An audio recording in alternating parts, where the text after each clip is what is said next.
निहार मुंह आप इसबगोल का छिलका ले सकते हैं उसके साथ। अब जो मैं आपको ड्रिंक बताऊंगी ना, ये ड्रिंक आप 14 दिन इस्तेमाल करें और उसके बाद प्लीज कमेंट सेक्शन में आके आपने ऑनेस्ट होके बताना जरूर है कि कितना फर्क पड़ा है। करना आपने ये है कि आप एक गिलास पानी लें, उसके अंदर चिया सीड जो कि 30 मिनट तक भिगोए रहें, 30 मिनट तक चिया सीड भिगोए रहें। उसके अंदर थोड़ा सा इसबगोल का छिलका डालें। आजकल हम बहुत सुन रहे हैं सत्तू का पाउडर, जौ का पाउडर या चोकर, इन तीनों में से जो भी चीज़ अवेलेबल है एक चाय की चम्मच वो डाल के और इन तीनों चीज़ों को मिक्स कर लें। ये जो ड्रिंक है वो बन जाएगी हाई फाइबर ड्रिंक। अब ये क्या होगा कि ये जब आप पियेंगे तो आपकी जो डाइजेस्टिव सिस्टम है उसको बेहतर करेगी, आपका जो गट हेल्थ है उसको इम्प्रूव करके आपके स्टबन फैट पे काम करना शुरू कर देगी।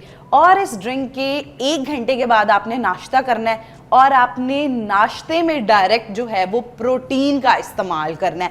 कार्बोहाइड्रेट्स, रोटी, चावल, पास्ता या फिर ब्रेड ये नाश्ते में नहीं खाना। स्पेसिफिक जो है वो रिकमेंडेशन उनके लिए जिन लोगों का स्टबन फैट और स्टक फैट है उसको निकालने के लिए। अच्छा, तो डायरेक्ट आपने नाश्ते में प्रोटीन का इस्तेमाल करना है। 2 उबले अंडे ले लें और अगर आप यूरिक एसिड के पेशेंट है, साथ आपको दिल का मसला है तो सिर्फ 2 अंडों की सफेदी ले लें।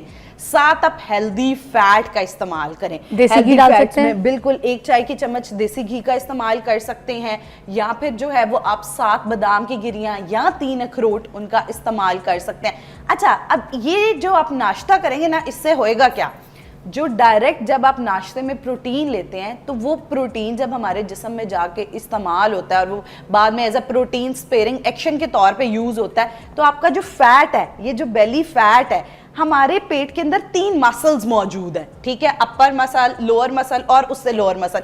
ये जो फैट होता है एक्चुअली मसल के साथ जुड़ा होता है, इसलिए हम बार बार कहते हैं कोर टाइटनिंग एक्सरसाइजेस करें, कोर टाइटनिंग एक्सरसाइजेस करें। जब आप खाली पेट प्रोटीन देंगे अपने जिस्म को मेटाबॉलिज्म तेज करके, तो वो आपका जो स्टबन फैट है वो यूटिलाइज होगा और वो मसल में कन्वर्ट होगा। जब वो मसल में कन्वर्ट होगा तो ऑटोमेटिकली आपकी चर्बी जो है वो खत्म होती जाएगी।